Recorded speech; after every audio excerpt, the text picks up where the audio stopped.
अभिनंदन। आप आज हमारे यहाँ आए और हमें ऐसा लगता है कि साहित्य अपना रास्ता ढूंढ लेता है, जैसे पानी अपना रास्ता निकाल लेता है। और हमें इन पलों को कहीं ना कहीं साहित्य के रूप में आगे लेके चलते हैं। तो मुझे ऐसा लगता है कि आपका काव्य पाठ बहुत ही उम्दा है। क्यों ना हम कुछ आपकी पंक्तियों से ही शुरुआत करें। सबसे पहले तो मैं आपका धन्यवाद कहना चाहूँगा सर कि ये तो आपकी उदारता है कि आप इतने अपने व्यस्ततम समय में इस तरीके से आप हमारे साथ में हैं और इस तरीके से और सच कहूँ सर तो मुझे भी मिलने की आपसे बड़ी इच्छा थी। मैं आपके लेखन से हमेशा से प्रभावित रहा हूँ, जैसा कि आपसे एक आध बार बात की हुई। आपकी ज़रा नवाजी चाहिए। लेकिन सर वो शुरुआत अब आपने की है तो मुझे लगता है कि आपकी पंक्तियों शुरुआत होनी चाहिए, फिर ये सिलसिला चलता रहेगा। चलिए, तो इस बात पे कुछ लाइन मैंने अपने लिए कभी लिखी थी कि अच्छा जमाने में बहुत सारे लोग जलीलो-खार होते हैं। इस जमाने में बहुत सारे लोग जलीलो-खार होते हैं। बदल देते हैं जो जमाने को वो खुददार होते हैं। वाह, वो खुददार। सर कब लिखी थी आपने ये बहुत पहले कभी लिखी थी। मुझे ऐसा लगता है 12 की क्लास में जब अच्छा जा रहा था छोड़ के, तो फेयरवेल के समय, अच्छा आपने अच्छा हुआ याद दिलाया, वहां पर किसी ने मुझसे पूछा, हुआ क्या कि वो कन्या थी जी। उस कन्या ने मुझसे पूछा कि आप लिख कैसे लेते हैं। जी जी। तो मुझे ध्यान आया और मैंने वो पंक्तियां कही कि मीत तुमसे बिछड़ कर नयन बरबस सजल हो गए। मीत तुमसे बिछड़ कर नयन बरबस सजल हो गए। अश्क गिरे जो पत्र पे धीरे धीरे धीरे गजल हो गए। तो मैं थोड़ा सा आपका समर्थन करूंगा जी आपकी बात का। मैंने कुछ पंक्तियां लिखी थी जी कि यदि कोई किसी लेखक की प्रेमिका किसी लेखक से लगाव रखे तो उसका क्या फायदा होगा। इस तरह से कुछ पंक्तियां लिखी थी। मुझे लगता है कि यहाँ पे कहना उचित है। बिल्कुल बिल्कुल इरशाद। कि मेरी डायरी के पृष्ठ पर डायरी के पृष्ठ पर बस तुम्हारी बात हो। क्या बात। मेरी डायरी के पृष्ठ पर बस तुम्हारी बात हो। क्या बात है। मेरे किस्से में कोई तुम सफल किरदार हो। यदि प्रेमिका मेरी बनोगी, यदि प्रेमिका मेरी बनोगी। क्या बात है। मतलब आपने उस नारी को अपनी स्ट्रेंथ बना ली। क्या किरदार आपने दिया है, क्या रूप दिया है आपने। मैंने आपकी एक कविता सुनी थी, यदि राम सा संघर्ष हो जी जी तो कहां तक बोलो कहां तक टिक सकोगे। यदि राम मैं चाहता हूं कि आप कुछ पंक्तियां अपने मुख से यहाँ पर कहें। सर मैंने वो एक तरह से जब आप कभी भी ऐसा हमें महसूस हो जी कि हम जीवन में कहीं कुछ ठीक नहीं चल रहा, ऐसा लग रहा है कि जैसे नीयत पीछे पड़ी है, कि कुछ भी अलग तरह का माहौल है, तो मुझे लगता है तब एक भगवान श्री राम का जब हम संघर्ष याद करते हैं तो हमें हिम्मत मिलती है। बिल्कुल। जब हम भगवान श्री राम की कथा से परिचित होते हैं तो हम देखते हैं कि उनके जीवन का एक एक क्षण संघर्षों से भरा रहा, चुनौतियों से भरा रहा। बिल्कुल बंद से था। तो मैंने उस पर कुछ पंक्तियां लिखी थी, आपने जिक्र किया तो जी चलिए वहीं से शुरू करते हैं जी। कि मैंने प्रभु श्री राम को इस तरह से लिखा कि सहली सारी यातना पर कर्तव्य सर्वोपरि रखा। क्या बात। सहली सारी यातना पर कर्तव्य सर्वोपरि रखा। त्यागशील संकल्प को जिस तरह जीवित रखा। क्या बात है। क्या बोलो कहां तक टिक सकोगे यदि राम सा संघर्ष हो। क्या बात। यदि राम सा संघर्ष। क्या बात। अब अगला विषय देखिए सर कि अब भगवान श्री राम की कथा में आते हैं कि कल मुकुट जिस पर साज ना था, कल मुकुट जिस पर साज क्या ना बात उठाई है आपने। क्या बात उठाई। बिल्कुल सर। कल मुकुट जिस पर साज ना था अब उसे सब कुछ त्याग। कल मुकुट जिस पर साज ना था अब उसे सब कुछ त्यागना था। निर्णयों के द्वंद से एक बालपन का सामना। वचन भी था थामना, आदेश भी था मानना। एक तरफ रघुवंशी का वचन था महाराज दशरथ का, और एक तरफ आदेश था मां कैकेयी का। वचन भी था थामना, आदेश भी था मानना। इस द्वंद में सोचो स्वयं को धर्म में तुम रख सकोगे। क्या जवाब, क्या प्रश्न किया है। क्या प्रश्न किया है। इस द्वंद में सोचो स्वयं को धर्म में तुम रख सकोगे। क्या बात। बोलो कहां तक टिक सकोगे यदि राम सा संघर्ष हो। जहां पर सर आपको राज मिलने का विकल्प आपके सामने खुला हुआ, वहां पर आपको त्याग करके वन गमन का चुनाव अपने आप में एक त्याग का एक शीर्ष दिखाता है। बिल्कुल, मुझे ऐसा लगता है कि अगर जिस तरह से आपकी पंक्तियों से एक संदेश जाता है कि हमें किसी भी विषम परिस्थिति में अपना हौसला नहीं छोड़ना चाहिए, मुझे ऐसा लगता है कि अगर मैं ये कहूं कि मैं सुखों को ही सब कुछ नहीं मानता, वाह, मैं सुखों को ही सब कुछ नहीं मानता, साथ में हो सदा जीत भी हार भी, साथ में हो सदा जीत भी हार भी, यदि उदध में ही घनघोर वर्षा करे, उदध मतलब समंदर, यदि उदध में ही घनघोर वर्षा करे तो कुछ यश होगा ना मेघ के दान का, तो कुछ यश होगा ना मेघ के दान का। बहुत बढ़िया। नाव से उतरने लगे जब कारवां, नाव से जब उतरने लगे कारवां, तो जरूरत है कूल भी धार भी। अगर वो विषम परिस्थितियां नहीं होंगी तो आप सम परिस्थितियों की ओर जा ही नहीं पाएंगे। जैसे सर हम इस तरह से बैठे हुए हैं और हमने रिकॉर्डिंग पूरी प्रॉपर चले उसके लिए हमने फैन बन और किस तरीके से, लेकिन एक आनंद है, आनंद है, ये साहित्य का आनंद है। क्योंकि कहते हैं कि देख बादल को गागर में क्यों तोड़ दूं, देख बादल को गागर में क्यों तोड़ दूं, बहुत मुश्किलों से भरी है इसको मैंने। जी जी। देख बादल को गागर को क्यों तोड़ दूं, उजड़ी बगिया को सींचूंगा मैं ही स्वयं, उजड़ी बगिया को सींचूंगा मैं ही स्वयं, देख बादल को गागर में क्यों तोड़ दूं, मैं सुखों को ही सब कुछ नहीं मानता, साथ में हो सदा जीत भी हार भी। आपने सर जीत हार की बात की तो एक पंक्ति मैंने बहुत पहले लिखी थी कि सर हमारे सबके जीवन में हार होती है, बिल्कुल। होंगे ऐसे लोग भी जो कभी भी हारे नहीं, होंगे ऐसे लोग भी जो कभी भी हारे नहीं। वैसे मेरे जहन में, मैं आपको यहाँ पर रोक रहा हूँ, मेरे जहन में दुनिया में ऐसा कोई नहीं होगा जो कभी भी हारे नहीं। मेरी अगली पंक्ति ठीक इसी कह रही थी कि होंगे ऐसे लोग भी जो कभी भी हारे नहीं, हमें दिखा होगा कि वो हारे नहीं है। होंगे ऐसे लोग भी जो कभी भी हारे नहीं, पर पास जाके उनसे पूछो सचमुच वो हारे नहीं। क्या बात, क्या बात। होंगे ऐसे लोग भी जो कभी भी हारे नहीं, पर पास जाके उनसे पूछो क्या बात है, क्या बात है। होंगी अनेकों हार शामिल, होंगी अनेकों हार शामिल उनकी हर एक जीत में, क्या बात। हर पदक पाने से पहले हार देखी करीब से, है नहीं कोई भी ऐसा, है नहीं कोई भी ऐसा जो कभी हारा नहीं, तब तक सफलता नहीं सच्ची, जब हार मिल जाती नहीं, जब हार मिल जाती। क्या बात है। तो सर आपने जो पंक्ति कही ठीक इसको लेकिन इन पंक्तियों को जो आपने कहा है ना, मुझे ऐसा लगता है कि अगर उस इंसान से पूछने जाएं कि क्या आपने कभी हार देखी है, और अगर उसने हमेशा जीत देखी, तो जरूर ये कहेगा जो मैं पंक्तियां कहने जा रहा हूं कि दर्द को भी दर्द अब होने लगा है, दर्द मेरे घाव होने लगा है, दर्द को भी दर्द अब होने लगा है, दर्द मेरे घाव धोने लगा है, दर्द को देख के कभी रोया नहीं मैं, दर्द मुझको देख के रोने लगा है, दर्द मुझको देख के रोने लगा है। सर जी जी जी। इस पंक्ति पे एक बात मुझे याद आती है, मैं इसी जो ये कविता जो मैंने पिछली पंक्ति कही उसकी अगली है जी। आप किसी बात का समर्थन करते कि जिसने शिखर जीता छुआ तुम कदम उसके मापना, जिसने शिखर जीता छुआ तुम। आप सर यहाँ पर डीन है जी, डीन के पद पर है, आपने तो संघर्ष आपकी किताबें जी, ये 13वीं किताब आपने आखिर में लिखी है, 14वीं किताब जी।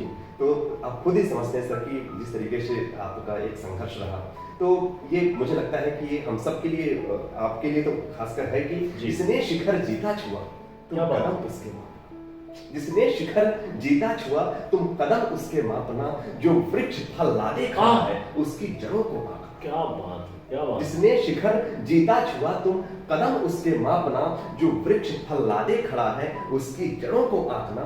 वो कदम कितने घिस गए हैं, वो कदम कितने घिस गए हैं मुश्किलों को साधने में, जड़ें कितनी ढह गई हैं उन फलों को थामने में। हमने इनको खड़े देखा, हमने इनको खड़े देखा, इनका गिरना कभी देखा नहीं, तब तक सफलता नहीं सच्ची, जब हार मिल जाती नहीं। क्या बात, हार मिल जाती, क्या बात। लेकिन जो ये आपने कहा ना कि हमने फल थामे नहीं देखा, वो गिरते नहीं देखा, गिरते नहीं देखा, गिरते नहीं आपको सफल। मुझे ऐसा लगता है जो लोग ऐसा करते हैं उनको प्रेम जरूर होता है। और मेरा मानना है, और मेरा किसी बड़े कवि ने, मेरी पंक्तियां नहीं है लेकिन किसी बड़े कवि ने कहा है और मैं इसको बहुत दिल से मानता हूं कि प्रेम ना होता इस जग में तो सारा जग बंजारा होता, ईश्वर तक अपराधी होता, पूरा खेल दोबारा होता। अगर ये प्रेम है जी जी, और आप उसमें हैं, उसमें वशीभूत हैं जी, तो आप कुछ भी कर सकते हैं। इंग्लिश में कहते हैं what ever you do with the love, and if you love something do that thing. तो जिससे आप प्यार करते हैं वही चीज करें। तो जो आपने कहा कि वो जिनको हमने कभी गिरते नहीं देखा लेकिन ऊंचाइयों को सिर्फ देखा है, मुझे ऐसा लगता है वो जरूर कहीं ना कहीं अपने काम में तल्लीन जरूर हुए हैं, ऐसा मुझे लगता है। इसको आपने जिस तरीके से एक प्रेम का संदर्भ दिया जी, तो मुझे कुछ पंक्तियों से मैं यहाँ पे कहूँगा कि प्रेम में इंतजार का बड़ा महत्व है, प्रतीक्षा। बिल्कुल। और जो आपने प्रेम में प्रतीक्षा कही ना, मैं अगर कहता तो मैं कहता प्रेम में कशिश जो है वो इंतजार की वजह से। वाह, वो इंतजार की वजह से। तो मैंने ये कहा कि पल जब इंतजार का कुछ इस तरह इंतजार का, हाँ। तो पल जब इंतजार का हो कुछ इस तरह इंतजार करो जैसे जहां में तेरे ही बस मैं ही हूं, बस मैं ही हूं। फिर क्या इसकी बात अगली है। पंक्ति कहूंगा कि दुनिया के हजारों रंगों में अगर मैं कभी फीका लगूं, दुनिया के हजारों रंगों में अगर मैं कभी फीका लगूं, ये सोच अकेला न छोड़ना, ये सोच अकेला न छोड़ना कि जैसे तेरी रंगीनियां बस मैं ही हूं, बस मैं ही हूं। क्या बात। पल जब क्या इंतजार का हो कुछ इस तरह इंतजार करना, मुझे ऐसा लगता है सर कि प्रेम में समर्पण की भावना, बिल्कुल। जहाँ पे सुख दुख आपस में होते हैं, जहाँ पे कोई अंतर नहीं पड़ता, हम हर पल हर क्षण हर माहौल में हम साथ रहते हैं।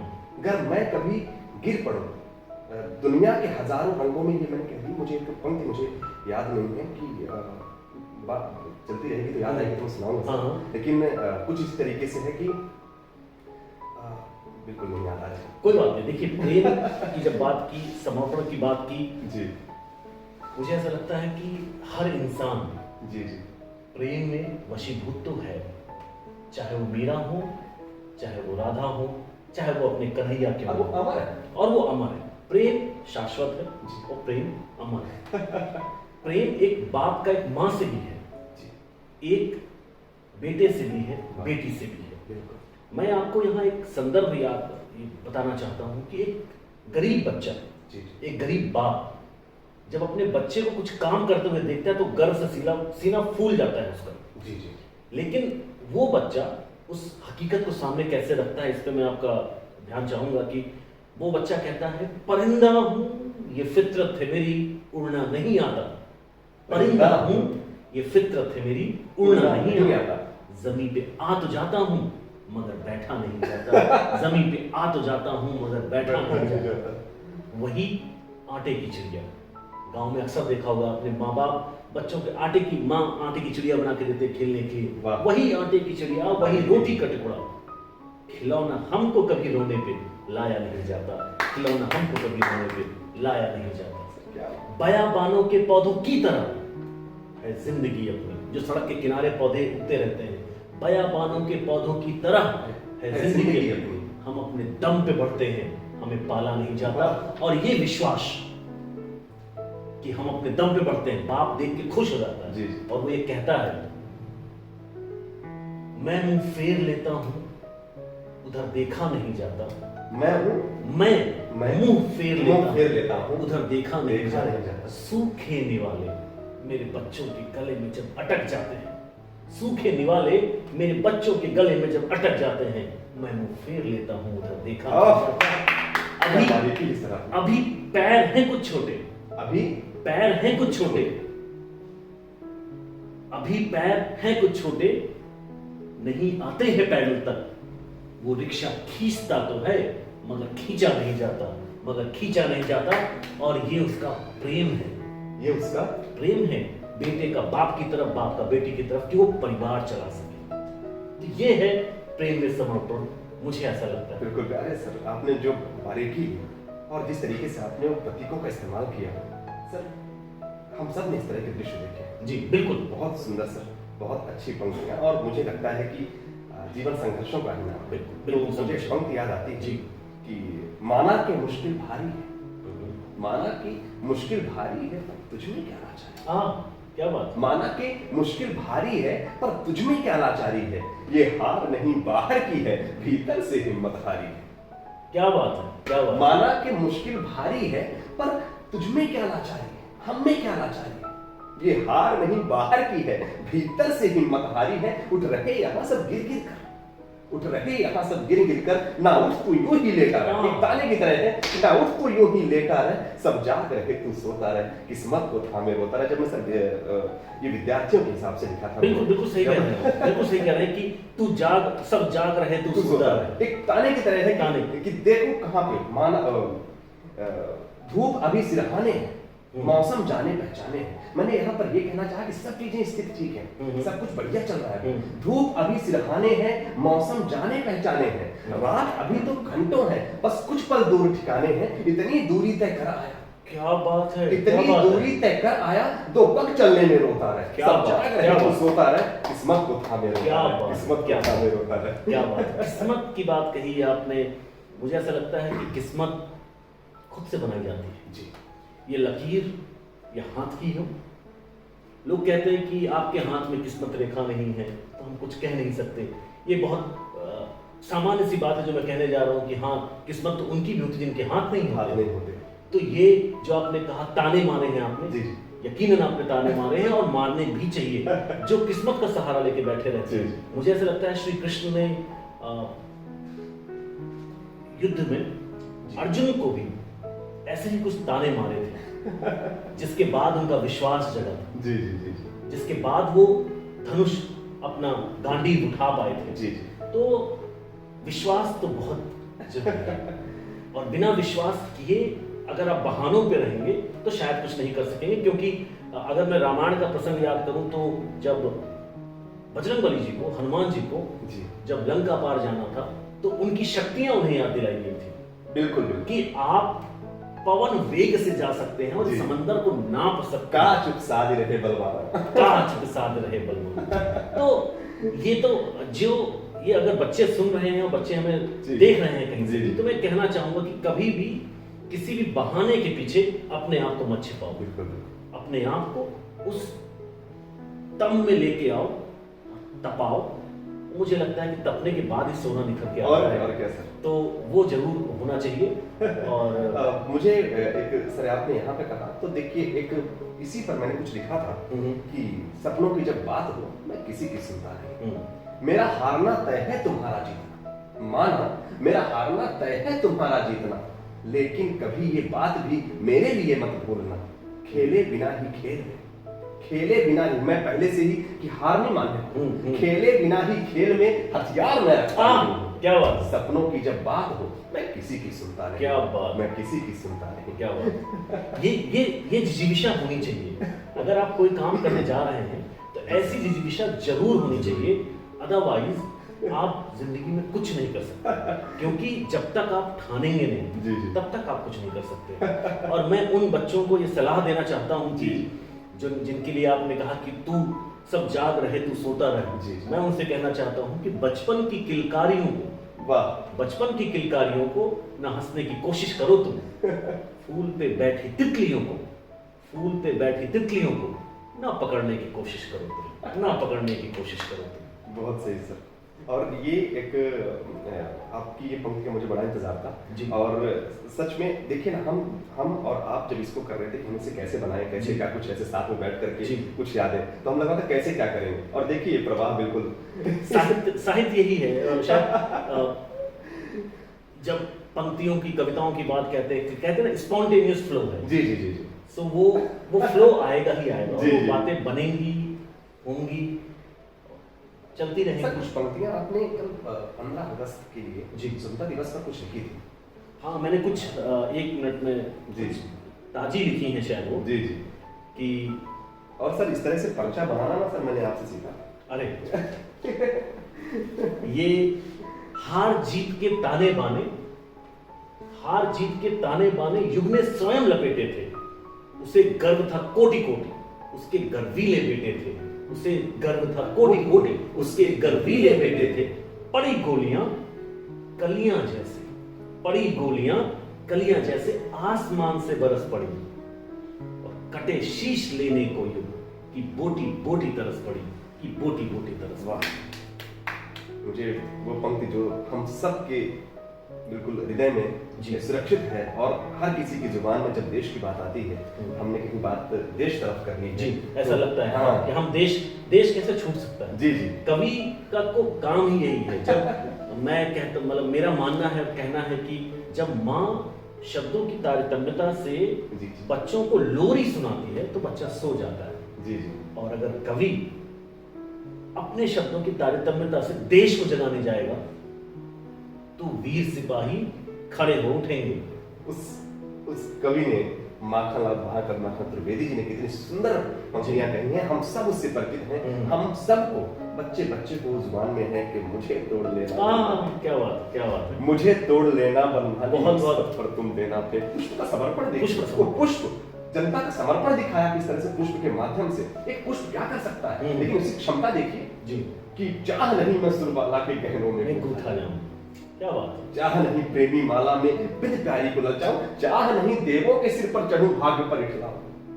मुझे तोड़ लेना बनमाली, मुझे तोड़ लेना बनमाली, उस पथ पर तुम देना फेंक, मातृभूमि पर शीश चढ़ाने जिस पथ चाहे वीर। ये कर सकता हूं मैं, ये मेरे लिए शीर्ष है। ये कि उनकी जो हमारे देश के लिए लड़ने के लिए जा रहे हैं, सरहदों पर जा रहे हैं, उनके चरणों के नीचे मैं आ गया तो मेरा सौभाग्य है। मैं तब तक जाऊंगा, मुझे देवों का ना सिर चाहिए और ना ही मुझे किसी तरीके का वैभव चाहिए। मेरा वैभव तो उन जवानों के पैरों के नीचे। बिल्कुल ठीक कहा आपने।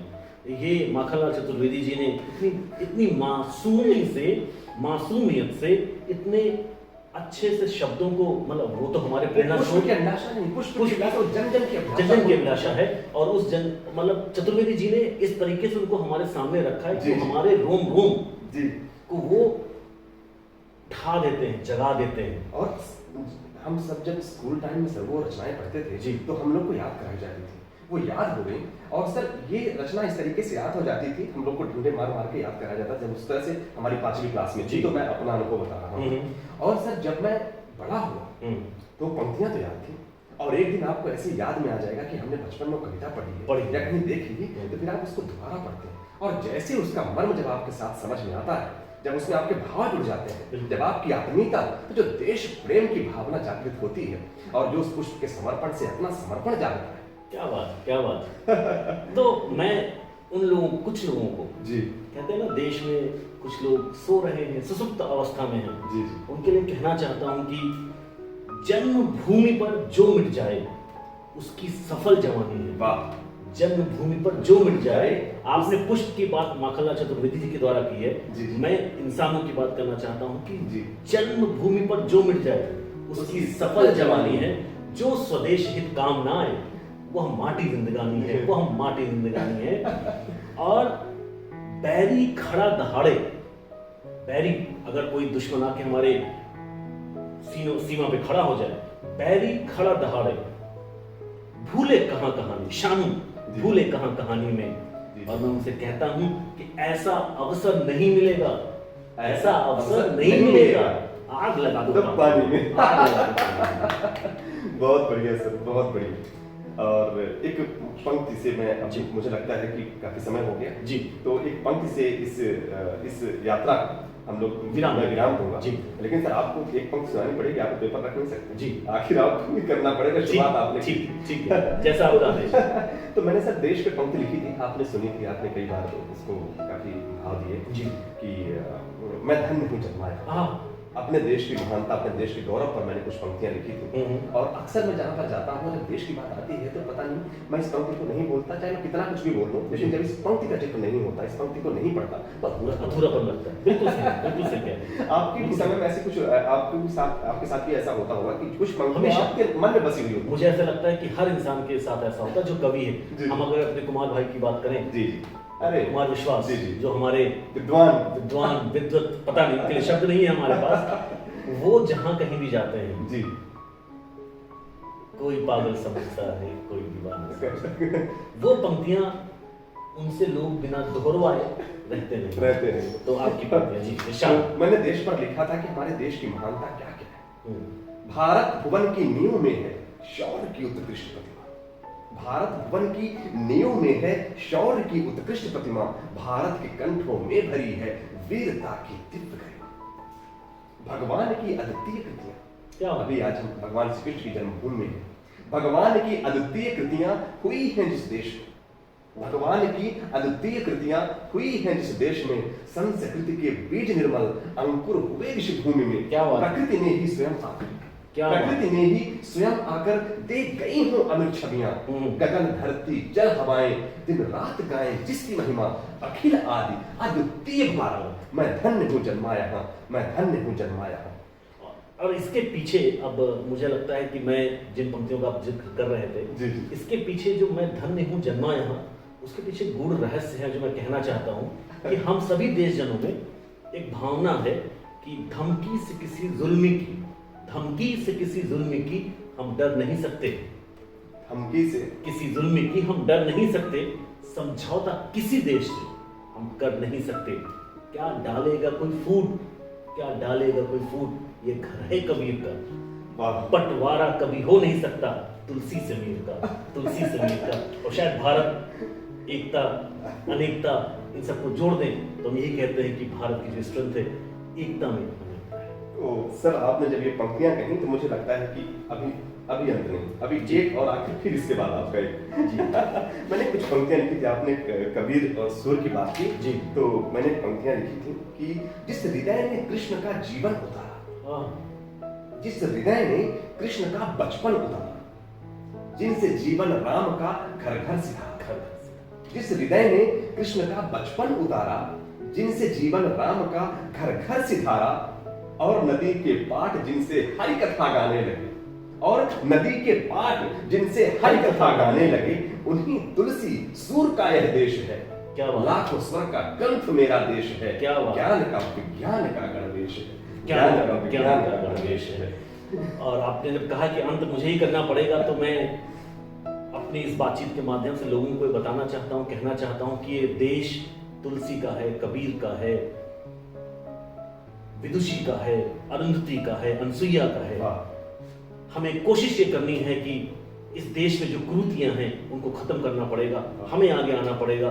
तो मैं 2 पंक्तियों में बात खत्म करूंगा और कहूंगा कि बुझते कि घर में आग लगाए जो दीपक वैसे तो रोशनी करता है, लेकिन मैं यहाँ कुछ दूसरा बात कहने जा रहा हूँ कि घर में आग लगाए जो दीपक उसको बुझा दो, मरते हुए इस देश को संजीवनी दिला दो, मरते हुए इस देश को संजीवनी दिला दो। संदीप जी, मुझे लगता है कि हम लोगों का जो ये बातचीत का सिलसिला रहा बहुत सार्थक रहा और मैं बहुत धन्य हूँ कि आपके साथ बराबर में बैठकर ये तो मेरे लिए बड़ी बात है सर कि कह पा रहा हूँ। ये हमारा साथ इस तरीके से, और ये अचानक से विचार आया कि क्यों ना अब ये बना लिया जाए, और ये बड़ा अच्छा हम लोग थोड़ा जब बनाने से पहले जिस तरीके से एक भीतर एक ऐसा चल रहा था कि कैसे क्या करेंगे, कैसे क्या, और उस तरीके से, लेकिन जब शुरुआत हो गई तो क्या अंत भी कितनी मुझे लगता है कि आप सबको भी बहुत अच्छा लगा होगा। और मैं सर ने तो मेरा परिचय जैसा भी है उन्होंने कहा, लेकिन ये तो उनकी उदारता है। लेकिन मैं सर आपके साथ 3 दिन तक रहा हूँ, और सौभाग्य है। मैं ये नहीं कि यहाँ पर मैं रिकॉर्डिंग में बोल रहा हूँ इसलिए, लेकिन आपने सिर्फ 3 दिन की जो यात्रा मेरी इतनी यादगार की, आपका प्रेम कहते हैं ना कि इसमें जो आपने कहते हैं खरबूजे को खरबूजा देख के रंग बदल लेता है, तो आप ये खरबूजा आया तो उस खरबूजे ने रंग बदल लिया। अरे धन्यवाद, बहुत बहुत धन्यवाद।